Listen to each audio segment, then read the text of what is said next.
Hi, I'm Storm. And I'm Mike. And we are from Advance Group. What are we talking about today, Storm? Today we are talking about these incident response caps. Yep. And we have a blue, orange and white one. Yep. And this blue one is a security cap. Yep. So would this be for security? Yep. In what situations would you say? This is all for incident response. So there's a range of apparel for incident response. Caps is just one part of all of the range. Everyone's going to have a different plan for incident response when it's in a large organisation with a lot of people working there. And in order to have some sort of, organised plan for emergency evacuations, then there'll be people that will be deputised with different roles. Now, we've only got 3 in this video. In other videos, we've probably done them individually. So I'll put the video against all the 3 products here. And so for security, that would be someone who's been deputised as the security officer. Now, they would have had some sort of formal training. There would have been drills, hopefully. And they might have a kit, which is their evacuation kit. Same sort of thing with the deputy chief warden, building manager. Everybody should know their role, and it should be normally something that would get practiced semi-regularly. So maybe every 6 months or something, an alarm might go off, and then everybody would assemble at the emergency evacuation points as per the plan that they've already hopefully practiced and established that plan. So I guess in an emergency situation, I guess if you're wearing this hat, people kind of know who's in charge and who to go to. Yeah, and especially for the people that are doing emergency response.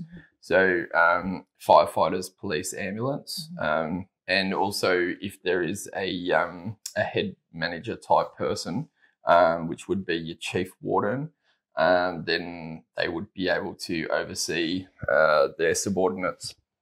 Yep. And which one do we have here? The building manager. Building manager. Yeah. So, every large high-rise building in the city has a building manager. Even lots of big facilities where it's a manufacturing plant or, any other sort of large facility. Sometimes universities, things like that, will have a building manager or many building managers, facility managers as well, who might be on site with their own workshop, etc. So, yep. Are all these colours custom to the role? So the Australian standards have been coordinated with certain regulatory bodies to be able to set out the colour schemes and the writing and the names and things. They can change slightly from time to time, but it's probably going to be pretty much fixed for the future. It did change at one stage, not much, but little bits and pieces changed in minor ways. Yep. Yeah. Are they all one size fits all? They're adjustable, I see. They're all adjustable, one size fits all. So these have Velcro. I can't remember if the whole range always has Velcro. So, we can call this a baseball cap or a cap. That's pretty standard. Yep. And they're made out of 100% cotton, I see. Oh, okay. Yep. Good question. It might change in the future. It's just currently this is the ones that we've been making. So there's, as I said, there's a whole range. There's probably, I don't know, at least 10 or 20 different caps that you can get in the incident response type roles. And then there's things like vests, or I think we moved away from vests towards what's called a tabard or tabard. It depends how you want to pronounce it. And that's more like a bib, like a volleyball, so a netball type bib, that people would wear, and that allows it to be almost like a one size fits all because it's open down the sides without like a Velcro or a zip or something. I just pumped my microphone. Sorry about that. So the tabard's the way that we've been going. So if you do choose a large or extra large vest or something and you get a tabard, the reasoning is because to print onto, every different size vest becomes a bit more logistically problematic as far as efficiencies and economically. It's better for us just to keep the tabards, which is more like a one size fits all. As far as the other things go, before I move on, probably there's you can get a hard hat if you're on a construction site. You can get an armband. I forget what else there might be. There's probably some more things which I'm probably forgetting at the moment. But, yeah. So, like for instance, like the building manager, like in some cases they might want the hard hat just to protect them. If it's a construction site, everybody's mandated to wear a hard hat on most construction sites in Australia. So for those sorts of organisations, we've got hard hats. But otherwise, they just can wear they can wear this. Yeah. If they've got a kit, this is going to fit more nicely into a backpack or something like that. So it's not such a big kit. So it's probably a bit easier to have it all together. Would you find that more than one person would wear this on a site or just one? You can have more than one. So many organisations might have 2,000 plus staff on the one site, and then you can also have visitors as well. There can be a big gathering of people at your emergency assembly point.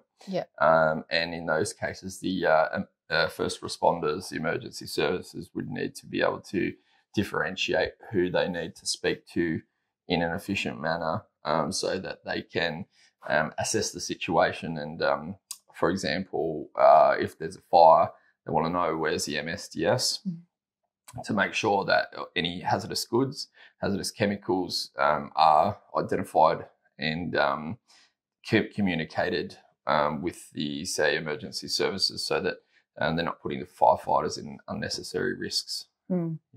If they were in need of buying more than one, can they get a discount if they were to buy bulk on the website? Yeah, definitely. As with most things on our website, there's two different ways to get discounts. One is if you're a regular purchaser from us, you can contact our sales team, and if you get approved, you can get a trade discount. Now that just means that we'll register your email address on our website with the trade discount. Then if you log in with that email address, you'll see your price. And the second way is there's on every product, say for example these products, there'll be on the page, it'll say a button which says view quantity discounts. And then once you press that button, a table will pop up, and then it will tell you the prices for 5 plus, 10 plus, 30 plus, 50 plus, 100 plus. And so those discounts will compound. So you'll get your trade price plus a further discount for bulk. So it's a good way to save some money. I guess I only have one more question. Do you think these are fine to go in the washing machine? Because I can assume they'll get quite dirty in the workplace. So my recommendation for washing a baseball cap is, if you had to, you can get a plastic container. It's kind of like mesh, and it holds the peak in shape, because a lot of these peaks are cardboard inside of them. And so if you throw them in the washing machine, the peak will get out of shape. So if you have to wash a cap, you can always get one of those plastic basket type things that holds the baseball cap in shape, the peak. But other than that, you could spot clean or, give it a rinse or something, I guess, if you had to. Steam clean if you wanted to, but I guess if you had it in a backpack, which is your kit for when there is an emergency, then it's not going to get too dirty. And if you're only doing a drill once every 6 months, it's going to be fine for a long time. Worst case scenario, they're not too expensive if you had to replace it, I guess. You probably want to replace it every time you get a new staff in that new role as well anyway, just out of courtesy. Absolutely. So that's probably about it. If you want to buy this product, you can go to www.advancedgroup.com.au, And if you like this video, if you want to see more videos like this, please hit like and subscribe. Thanks for watching. Thanks. Bye.